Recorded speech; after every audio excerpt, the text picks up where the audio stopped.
अस्सलाम वालेकुम व्यूअर्स, मेरा नाम अवैस है और आप मेरा यूट्यूब चैनल देख रहे हैं। आज का वीलॉग स्पेशली मैंने उन दोस्तों के लिए तरतीब दिया है जो भी फार्मेसी या मेडिकल स्टोर को स्टार्ट करने की इंटेंशन रखते हैं वो और अनकरीब वो ये कारोबार स्टार्ट करने वाले हैं। तो आज के वीलॉग में हमने डिस्कस करना है कि हमारी फार्मेसी या मेडिकल स्टोर को ऑप्टिमम लेवल पे आने के लिए कम से कम कितनी सेल दरकार है। मैं आपको इसका एक आसान करके समझाना चाहूँ कि अगर आप ये एक फार्मेसी या एक मेडिकल स्टोर आप खोलने लगे हैं और आपका पर मंथ एक्सपेंस अगर 1 लाख रुपए है, 1 लाख एक्सपेंस का मतलब है उसके अंदर आपकी जो प्रीमिसेस है उसका रेंट, आपने जो सेल्स फोर्स रखी उसका रेंट, अगर आप फार्मासिस्ट नहीं हैं और आपने अपना लाइसेंस भी परचेज़ किया है और अगर आपने लमसम पे किया है तो उसको अगर हम पर मंथ डिवाइड कर लें उसका एक्सपेंस और यूटिलिटी बिल्स का एक्सपेंस, अगर आपने गार्ड रखा उसका एक्सपेंस और इसके अलावा मिसक्लेनियस एक्सपेंस, ये सारे एक्सपेंसेस मिला के आपको लगता है कि जी मेरी फार्मेसी या मेरे मेडिकल स्टोर का एक्सपेंस 1 लाख रुपए बन जाता है, तो मुझे कितनी सेल करनी पड़ेगी पर डे के हिसाब से कि जिसके बाद मैं एक ऑप्टिमम लेवल अचीव कर लूँ और मैं नो प्रॉफिट और नो लॉस की सिचुएशन में आ जाऊं। तो माय डियर व्यूअर्स, आपको ये समझना चाहिए कि अगर आप 1 लाख के एक्सपेंस को मीट करना चाहते हैं जो कि पर डे आपका एक्सपेंस बनता है तकरीबन 3500,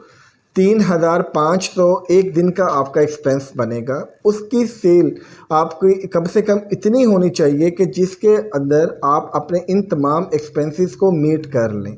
तो आपको एक छोटी सा फार्मूला मैं आपको समझा देता हूँ कि अगर आपकी सेल एक दिन की 35,000 रुपये है तो उसके बाद अगर आपकी जो प्रॉफिटेबिलिटी 10% के ग्रॉस मार्जिन में आती है तो कहीं जाकर आप अपना 3500 का एक्सपेंस को मीट कर पाएंगे।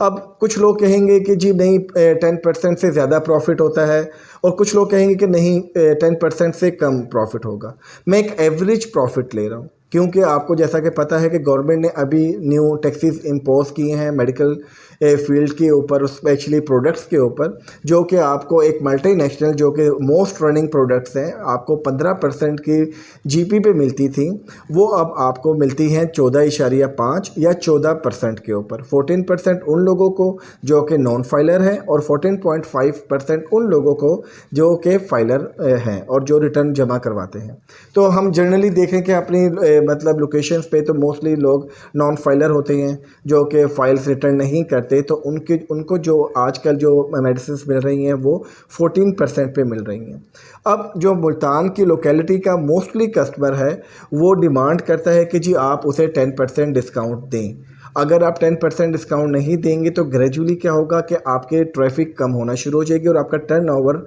कम हो जाएगा कस्टमर्स का। तो मैं आपको सजेस्ट करूँगा कि अगर आप नया बिज़नेस स्टार्ट करने लगे हैं तो आपने एक स्ट्रेट रूल बना लेना है कि आपने पहले साल अपनी प्रॉफिटेबिलिटी रेशियो को कम रखें, बेशक उस मार्जिन को कम रखें, लेकिन आप अपने डिस्काउंट पे कंप्रोमाइज़ ना कीजिए। अगर आप 10% स्ट्रेट या आप फ्लैट 10% अपने कस्टमर को आप डिस्काउंट देंगे तो ही जाकर कस्टमर आपके पास आना शुरू होंगे और आपका एक अच्छी सेल शुरू होगी। तो अब 4.5% आपका मतलब आपका वो क्वेश्चन हो जाता है। अब 10% आपने दे दिया अपने कस्टमर्स को। अब मैं बात कर रहा हूँ कि 10% आपका प्रॉफिट होगा इन एवरेज, तो इसके अंदर आपकी कुछ ऑफ कोर्स सर्जिकल चीज़ें भी बिकेंगी जिसमें अच्छा प्रॉफिट होता है, या फिर आपकी कुछ ऐसी चीज़ें होंगी जो कि हम अपने टिपिकल लैंग्वेज में कहते हैं कि कट आइटम्स जो कि नॉट वेरी रिनाउंड प्रोडक्ट्स, जो कि वेल रिनाउंड नहीं होती, तो उसमें आपको अच्छा मार्जिन मिल जाता है और उसकी जो टीपी रेट होता है वो तकरीबन आपको 30% 25% पे भी मिल जाता है, तो उसमें आपको अच्छा प्रॉफिट मिल जाएगा। अब आज हम इसको भी डिस्कस करेंगे कि हम अपनी प्रॉफिट को हम अपने कस्टमर के टर्नओवर को या हम अपनी सेल्स को कैसे बढ़ा सकते हैं। तो उसमें सबसे पहले जो मुझे लगता है कि सबसे पहला रूल तो यही होना चाहिए और सबसे ज़्यादा जो मैटर करता है हमारी लोकेलिटी पे वो है डिस्काउंट, कि आप अपने पहले साल 10% फ्लैट डिस्काउंट दीजिए। उसे ग्रेजुअली आफ्टर 1 ईयर उसे ग्रेजुअली आप डिक्रीज़ करना शुरू करें। आपके उसके बाद आपके एक मतलब एक कस्टमर आपका बन जाएगा, उन्हें आदत हो जाएगी आपके पास आने की, आपको पता चल जाएगा कि कौन सी चीज़ हमारी ज़्यादा रनिंग में है, आप डिमांड पूरी कर लेंगे। उसके बाद जब आपकी डिमांड भी पूरी है, कस्टमर भी आपके पास एक अच्छी क्वांटिटी में, एक अच्छी नंबर में आपके पास आता है,